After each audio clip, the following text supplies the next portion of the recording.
A girls day out.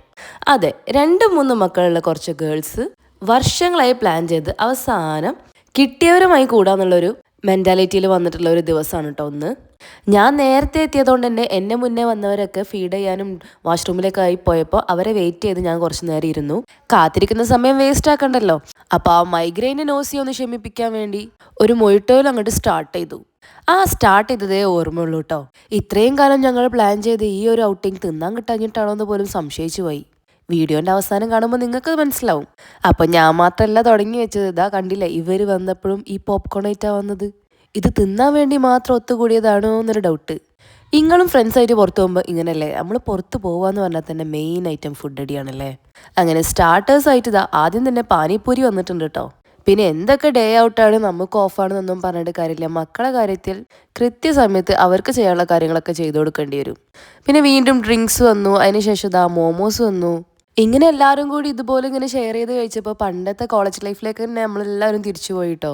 കയ്യിലുള്ള കാശ് മിച്ചം വെച്ച് ഇതുപോലുള്ള പുതിയ ഫുഡ് ഐറ്റംസ് ഒക്കെ തപ്പിത്തെറിഞ്ഞ് പോകുന്നതും അതൊക്കെ കഴിച്ച് അവസാനം കട്ടിട്ട് ബില്ല് കൊടുക്കുന്നതും എല്ലാം മനസ്സിലൂടെ അങ്ങനെ പോയി.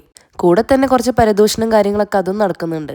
പിന്നെ മോളിൽ വന്നാൽ മെയിൻ ആയിട്ടുള്ളൊരു പരിപാടിയാണല്ലോ, എന്തെങ്കിലുമൊക്കെ വാങ്ങിക്കുന്നു എന്നുള്ള സ്ഥിതിക്ക് നമ്മൾ പോയിട്ട് എല്ലാം കയറി തിരക്കും. പിന്നെ ഇവർക്ക് അവർ കയറിയപ്പോൾ തന്നെ ഒരു ബാസ്ക്കറ്റ് എടുത്തുകൊണ്ട് ഓളത് നിറച്ചിട്ടുണ്ട് കേട്ടോ. എന്തൊക്കെ വാങ്ങിയാലും ഇല്ലെങ്കിലും ഇങ്ങനെ കയറി എല്ലാം പെരകി നടക്കുന്നത് ഒരു സുഖമാണ്. അങ്ങനെ അരമണിക്കൂറോളം ഈ ഷാപ്പിൻ്റെ മുന്നിൽ കിടന്ന് വെയിറ്റ് ചെയ്ത് ഉള്ളിൽ കയറി വെള്ളത്തിന് ദാഹിച്ച് വെക്കുന്ന ഞങ്ങൾ വെള്ളമൊക്കെ കുടിച്ച് ദാഹകം മാറ്റി മെനു ഒക്കെ നോക്കി കഴിഞ്ഞപ്പോഴാണ് ഒരു സങ്കടകരമായ കാര്യം മനസ്സിലായത്. അവിടെ ചോറ് മാത്രമേ ഉള്ളൂ, ചിക്കൻ ബിരിയാണി ഇല്ല ഗൈസ്. ബിരിയാണി ഇല്ലാത്ത സ്ഥിതിക്ക് ഒരു ദയം കാണിച്ചില്ല, അവിടുന്ന് പുറത്തിറങ്ങി. പിന്നെ നേരെ തിരിച്ച് ഫുഡ് കോർട്ടിലേക്ക് തന്നെ വന്നു. അവിടുന്ന് കുറേ ഐറ്റംസൊക്കെ വാങ്ങിയിട്ട് അങ്ങോട്ട് കഴിച്ചു.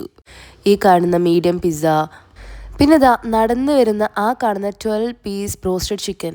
ഏതായാലും ഇത്രയും ഫുഡ് ഐറ്റംസ് ഒക്കെ അകത്തേക്ക് കടന്നപ്പോൾ ഞങ്ങൾക്ക് ഒരു കാര്യം മനസ്സിലായി. കുറേ വർഷങ്ങൾ കഴിഞ്ഞ് കാണുന്ന ഒരു ഫീലിംഗ് ഒന്നും ഞങ്ങൾ തമ്മിൽ കണ്ടുപിട്ടിയപ്പോൾ ഇല്ലായിരുന്നു കേട്ടോ. അന്നും ഇന്നും ഒരേ മെൻറ്റാലിറ്റി. പിന്നെ ആകെ ഒരു വ്യത്യാസം തോന്നിയത് കഴിക്കാനുള്ള ആംബിയർ കുറച്ച് കൂടിയിട്ടുണ്ട്. പണ്ടൊക്കെ ഈ കാണുന്ന 12 പീസ് ബ്രോസ്റ്റ് ഒക്കെ 12 ആൾ കഴിച്ചെങ്കിൽ ഇപ്പം ഞങ്ങൾ 4 പേരാണ് അത് കഴിച്ചത് കേട്ടോ. അത് ഞങ്ങളുടെ ശരീരത്തിൽ കാണാനുണ്ട്.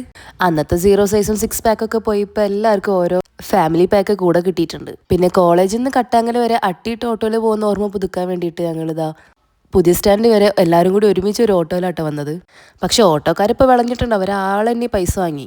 അവസാനം കുറേ നാളത്തെ പ്ലാനിങ് നടന്നല്ലോ എന്നുള്ളൊരു ചാരിതാർത്ഥ്യത്തോടു കൂടി ഞങ്ങളെല്ലാവരും ടാറ്റ കൊടുത്ത് പിരിഞ്ഞു. അപ്പോൾ ഇന്നത്തെ വീഡിയോ ഇത്രയേ ഉള്ളൂ. ബൈ.